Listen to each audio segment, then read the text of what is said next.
looks like Halo Infinite's going through another dry spell again. You know what? Fine. That's fine. That's perfectly fine. I'm feeling nostalgic anyway. I'll just hop into MCC and... Bruh, you don't want to do that. What? Why not? I mean, I know there are a lot of tryhards and I'll probably get stomped, but that's never stopped me from having fun before. Nah, trust me, bro, that ain't the problem. Dude, if this is some new fandom drama, I don't care. I just want to play a few matches of Halo 3. Aight, man, your funeral. See you, Starside. Ah, smell that air. Back in the old stomping ground. What the f- Hey there, Pyromaniacs. So, I don't know how many of you guys would remember Arby and the Chief, but it was a popular Halo-themed web series back in the day. It followed the daily lives of a bunch of Halo action figures, specifically one of the Arbiter and one of Master Chief. And every episode would pretty much just follow these characters and their exploits, usually having to do with playing video games. And most times, the game was Halo. At its core, it was basically just Toy Story, but Halo-themed. The series started out as just a straight episodic comedy, but as it went on, they started introducing serialized arcs. And one of the arcs in the show had to do with a team of hackers that figured out how to ban players on the spot. It's very clear when you watch the show that John Graham, the creator of the show, didn't really know how hacking worked, especially when it comes to multiplayer games, and even more so when it comes to Halo specifically. But even then, I would have never expected those outlandish and absurd hackers that are able to ban people on the spot would eventually become real and completely overrun the Master Chief Collection. Halo has become completely infested with hackers, which means that the multiplayer modes of Halo Combat Evolved 2, 3, 4, and Reach are completely unplayable at the moment. These hackers have found out how to do some pretty scary stuff in Halo. You know, they've been pulling out the old classics like aimbot, wall hacking, no clipping, all our favorites. But they've also been playing with new toys like the ability to ban other players, impersonate other players' gamer tags, take control of other players' characters. They can force kick players from matches, force swap players' weapons, and force all the guns on the map to fire. That last one I didn't even know was possible. I didn't know that just the random sandbox weapons on the map could just be fired as if somebody was holding them. I'm kind of losing my mind over that one just because I feel like that must be a Blam engine specific thing, because I've never heard of that being a thing in any other engine. Thing is, these hackers have been around for a while. They were just very rare. They usually only attacked streamers and ranked matches and stuff. Basically, if you were just a normal person playing social games or custom games, you were usually safe. I never encountered them. Very few people actually encountered them. It was just the nature of the beast. Every game has hackers. But now they are everywhere. Socials, ranked, customs, nowhere is safe. Now, luckily, a 343 employee has reached out to the community and released a statement on Reddit. The Reddit post reads, "Hey folks, just wanted to pop in and say that our support and safety team takes these reports seriously and have been actively investigating these as soon as they're reported to them. If, as part of the investigation, it is determined that we need some sort of development effort on our end to shore up future problems, we will have that discussion and determine what is feasible for us to commit to." Determine what is feasible for us to commit to? Hey guys, we know that like 90% of the franchise at this point is completely unplayable due to hackers, but you know, Microsoft turned us into a skeleton crew because they made a bad gamble on Activision, so we'll see what we can do eventually.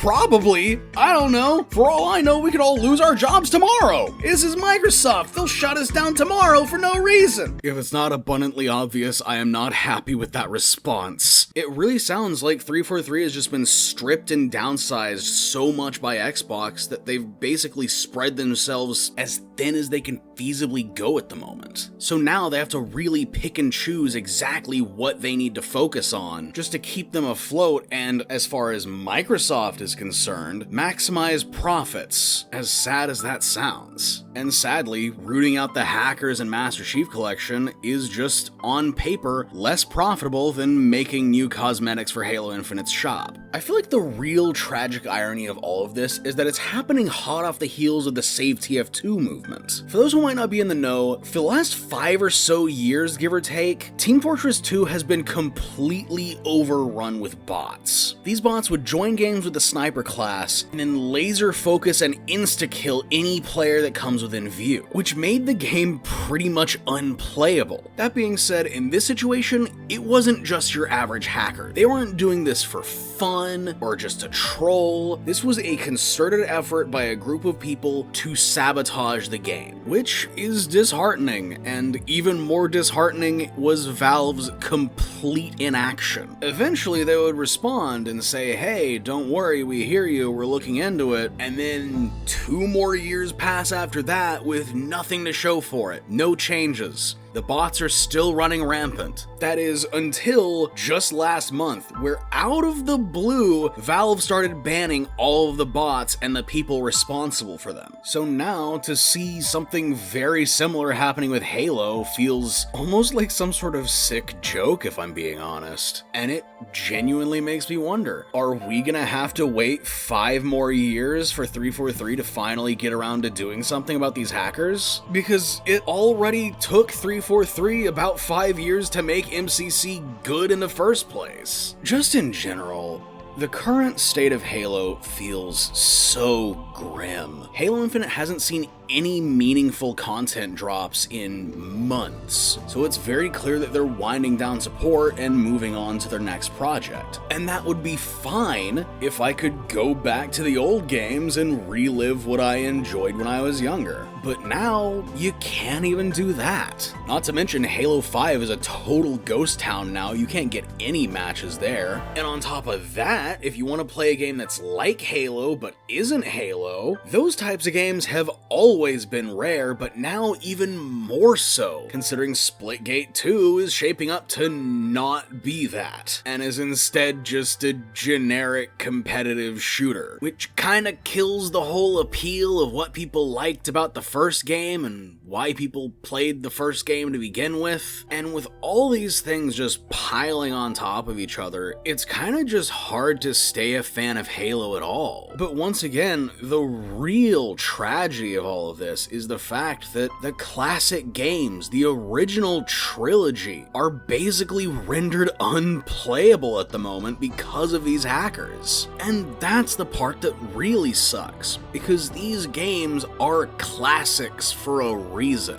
Everyone deserves to get a chance to play these games as they were intended when they released. And if making that happen means starting some sort of hashtag save TF2 type movement, you know, hashtag save MCC, then so be it. Because these games are special to a lot of people, and the multiplayer modes specifically are very important to a lot of people. Sadly, at this point, the most we can do is just try to make enough noise that 343 will eventually listen, and put in the resources to actually get something done about this. And with all that said, as always, thanks for watching. If you like this video, leave a like and become a pyromaniac yourself by subscribing. Until next time, stay nerdy, my friends.